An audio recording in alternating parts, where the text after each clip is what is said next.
Ya tenemos acá a Juan Ramón. Buenos días, Juan Ramón. ¿Qué tal? Buenos días, ¿cómo estamos?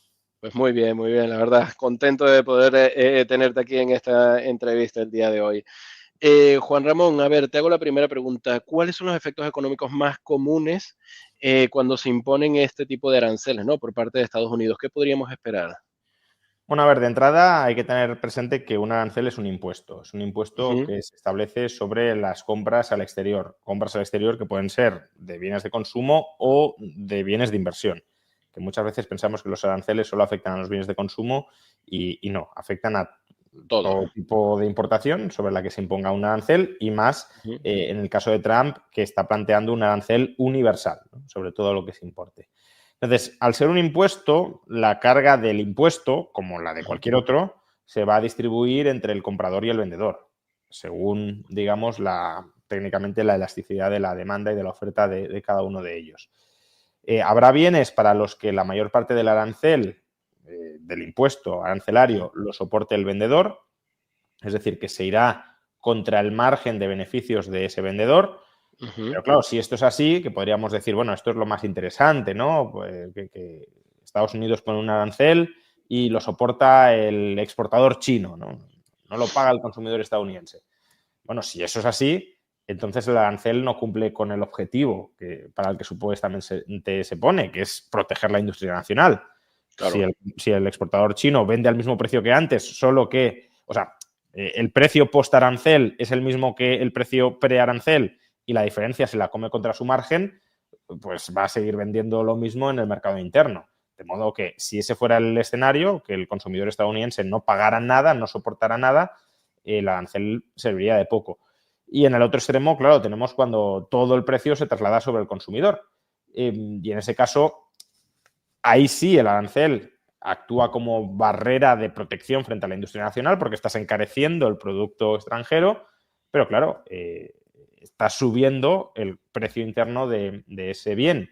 No solo del bien importado, sino también del bien que se produce dentro, ¿no? Dentro del país, porque eh, claro, si tú antes no lo comprabas porque era más barato el de fuera que el de dentro, es decir, que el precio interno era más caro que el de fuera y comprabas el de fuera, Ujú. ahora subiendo el precio de fuera, a lo mejor el de dentro se vuelve competitivo, pero a ese precio encarecido.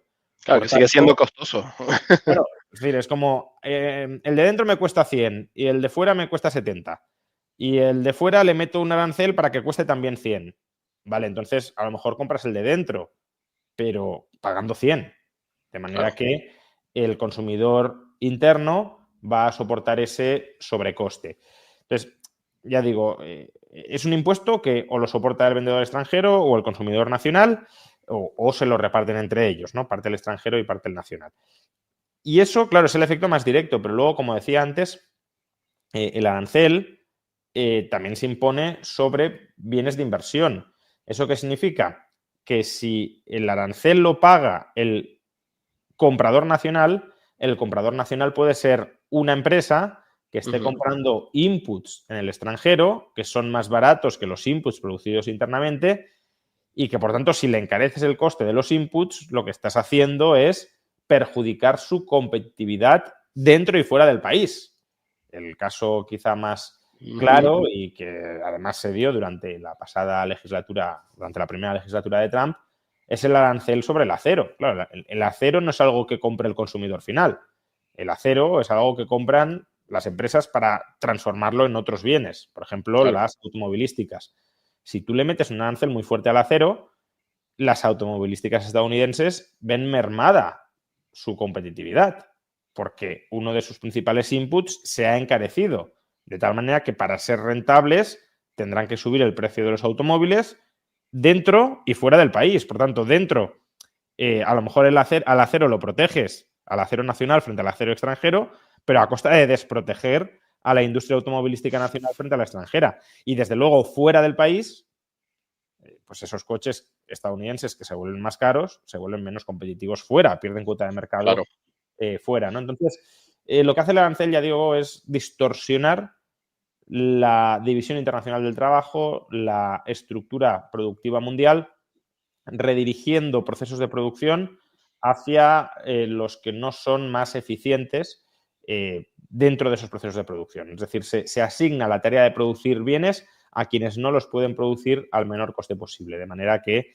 de una manera u otra, casi todos perdemos, salvo aquellos que estén directamente protegidos por el arancel. Ahora, si todo el mundo está protegido por el arancel, que es un poco lo que pretende Trump, todo el mundo sale perjudicado por el arancel. Es decir, desde la perspectiva de alguien es mi parcela de negocio se me protege de manera que tengo rentas extraordinarias y esas rentas extraordinarias las puedo utilizar para comprar bienes a bajo coste del resto de la economía. Pero claro, si a ti te protegen, al otro le protegen, al otro le protegen, al otro le protegen, yo puede que tenga rentas extraordinarias, pero se me van a consumir pagando precios mucho más caros a todos los demás sectores de la economía. Y al revés, ¿no? Esos otros sectores de la economía también tendrán rentas extraordinarias, pero a mí me van a tener que pagar precios extraordinarios por mi mercancía, con lo cual lo comido por lo servido, con mucha menos producción. O sea que de todas, Juan Ramón, estamos hablando que esta es una medida inflacionista. A ver, cuidado. O no llegamos a ese punto. Es que depende cómo entendamos la inflación. Si por inflación queremos meramente decir que van a subir los precios, sí. Es decir, los aranceles provocan una subida de costes y, por tanto, un aumento de precios.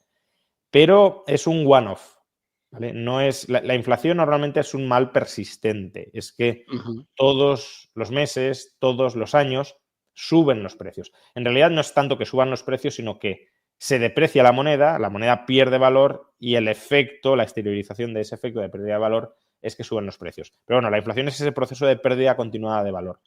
Con los aranceles no sucede eso. Con los aranceles, cuando los pones, obviamente te van a subir los precios, como si subes el IVA. Si subes el IVA te suben los precios. Pero es que una vez ya se ha trasladado a la estructura de precios esa subida del IVA o esa subida de aranceles, eso no es recurrente, salvo que vuelvas a subirlos más adelante, claro. Entonces yo no lo llamaría inflacionista, aunque, bueno, coloquialmente lo podemos entender así y si lo miramos en términos de IPC, desde luego haría subir el IPC una vez, pero es más bien un cambio en los precios relativos, es decir, que todo aquello que sea importado se va a encarecer en relación a lo no importado y como muchas cosas son importadas, ya sea como input o como output, pues en general tendrás un proceso muy, muy extendido por la economía de encarecimiento relativo de precios. ¿Y cómo podrían entonces responder estos países afectados por estos aranceles? ¿Es probable que, bueno, se implementen unas represalias? ¿Qué podríamos esperar en ese caso de parte de los afectados? Bueno, pues ahí hay varias opciones, ¿no? Pero antes, por aclarar algo, porque parece que no se ha entendido, lo estaba leyendo ahora en el chat, ¿no? Dice, pero si pones un arancel sobre el acero, ¿por qué se va a encarecer el acero si el nacional es más barato? Pues porque el nacional no era más barato, ¿no? Si pones un arancel para proteger el acero nacional, es que el acero nacional no es más barato. Si fuera más barato, no necesitarías ningún arancel. Si el acero de fuera me cuesta 100 y dentro me cuesta 70, no hace falta protegerlo. Lo compro dentro de todas. Si lo protejo es porque dentro es más caro que fuera.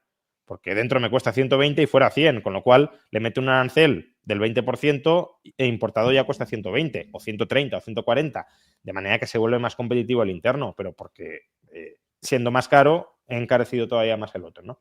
Correcto.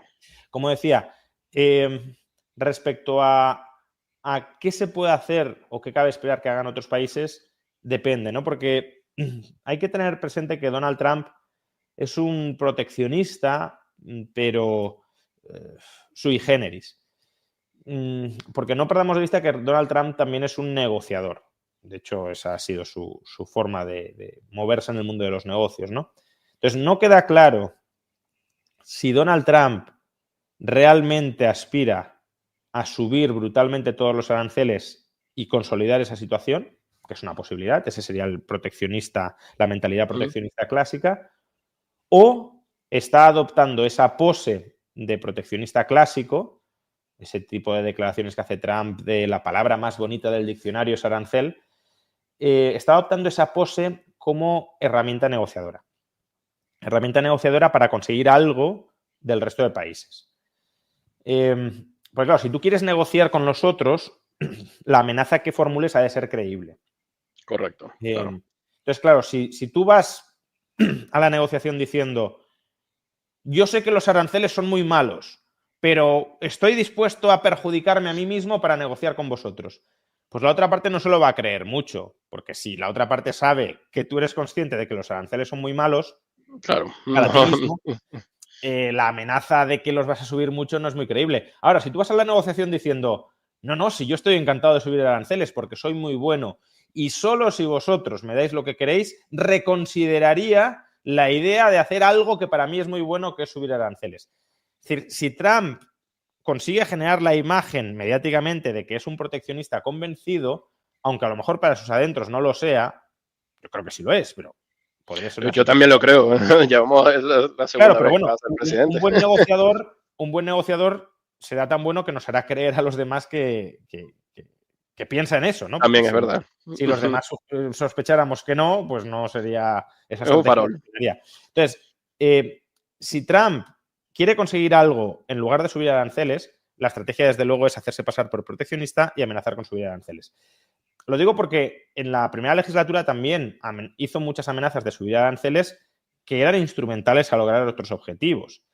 Y aquí, pues quizás estemos ante algo parecido. Yo me imagino que, por ejemplo, esta amenaza tan reciente, que además no había ni estado en campaña, de subir de repente los aranceles a México y Canadá, es porque quiere conseguir algo de México y Canadá. Por ejemplo, en el caso de México, claro, quizá que controle los flujos migratorios. No lo sé. Bueno, él sabrá.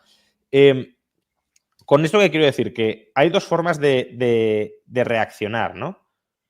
Una sería tratar de sentarte en la mesa con Trump para ver qué quiere él a cambio de no subir aranceles, y en ocasiones eso podría ser positivo, en otras a lo mejor no, pero si Trump, por ejemplo, dice, quiero que me quitéis los aranceles que penalizan a las exportaciones de Estados Unidos, por ejemplo, a la Unión Europea, a cambio de que yo no os machaque aranceles, pues bueno, esa negociación estaría muy bien que se diera y que hubiese un desarme arancelario generalizado. Correcto. Y así es otro tipo de contrapartidas como privilegios para las empresas de Estados Unidos, no, pero si es bajemos aranceles todos, estaría muy bien. Entonces, esa es una posibilidad, ¿no? Que la Unión Europea y Estados Unidos se sienten, a lo mejor lo que quiere Trump es que la Unión Europea aumente el gasto en defensa, por ejemplo, que es otra de sus reivindicaciones, que se sienten y que lleguen a un acuerdo y no alcance la sangre al río. Es decir, que Trump no llegue a subir aranceles porque se llega a un acuerdo por otro lado. La otra posibilidad es la guerra arancelaria clásica y es tú me pones aranceles, pues yo te pongo aranceles.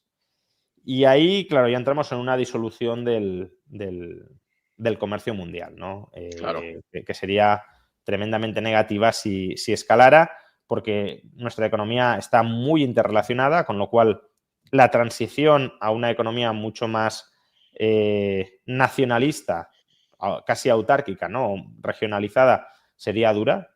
Habría muchas empresas que dejarían de ser viables en este nuevo mundo.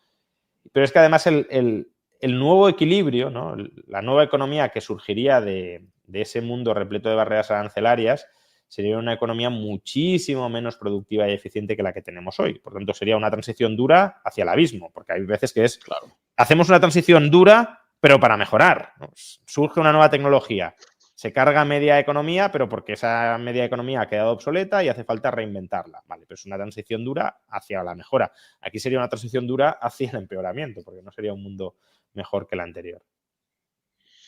Pues en este caso, que desde el punto de vista económico, ¿existe alguna alternativa más efectiva que los aranceles para proteger la industria nacional? ¿Qué podríamos hacer en esos casos? ¿Qué opción tendría Donald Trump?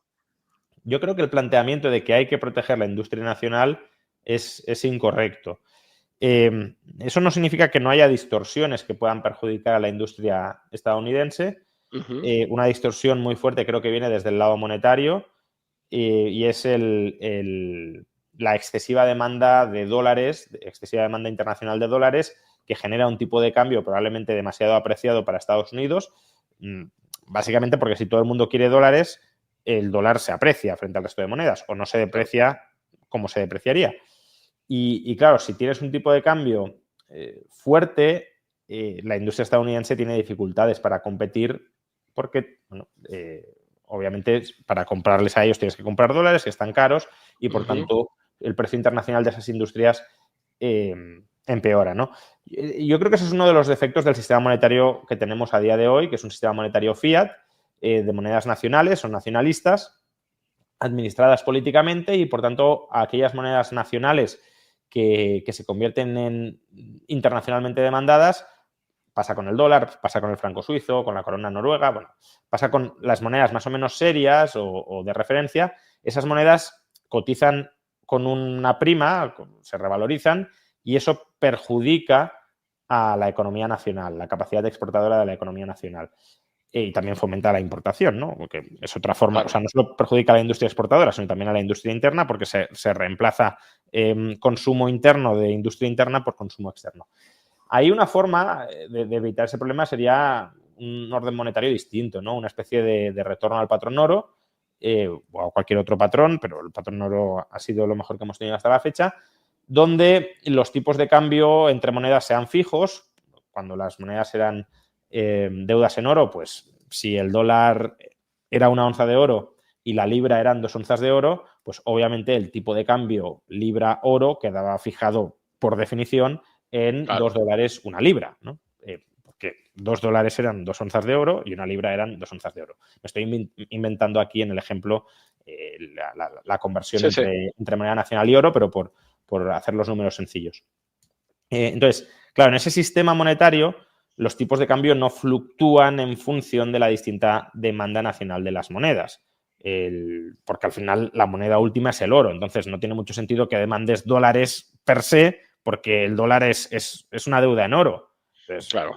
Tú lo que quieres es oro o derechos de cobro en oro y ahí tienes múltiples opciones, libras, marcos, dólares. Entonces, ya digo, ahí no hay una distorsión a los términos de intercambio internacionales desde el lado monetario y sí sería una reforma si hubiese voluntad política de hacerla, que no la hay en absoluto, pero si hubiese voluntad política de hacerla, que podría ser bastante positiva para el crecimiento económico a largo plazo.